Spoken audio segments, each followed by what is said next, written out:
Hi, Mike Gibson, Matt Budoff coming to you live from ACC 2025, and we're talking about the impact of colchicine on atherosclerosis progression.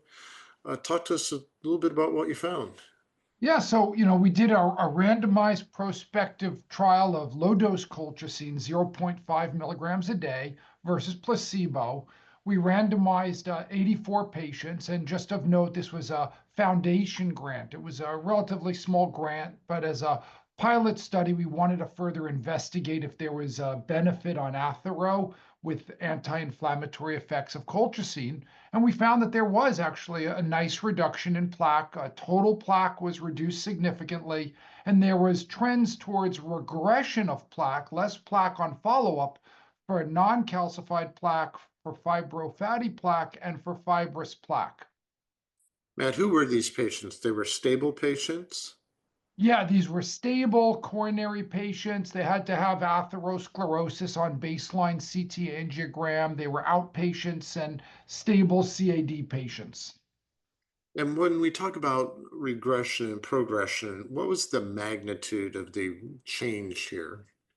Yeah, so we're talking about when we measure plaque in the coronaries, it's milliliters of plaque, but there was a nice trend towards less plaque and follow up in the order of plaque athero or percent atheroma volume of less than a percent, but moving towards that, and a percent PAV is actually in the IVUS world is, as you know, was a pretty significant move in the right direction.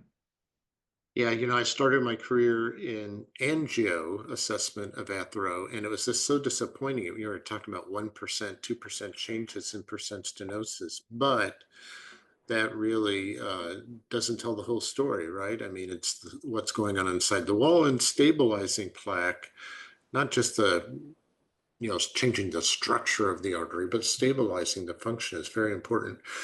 Well, Matt, this is very exciting. You can do any larger studies on this?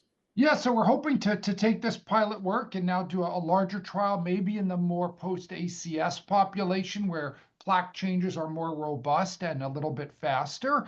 And just to your point, there was recently a publication. The Colcat did a plaque study that was just published that did show fibrous cap thickening and stabilization of the plaques themselves.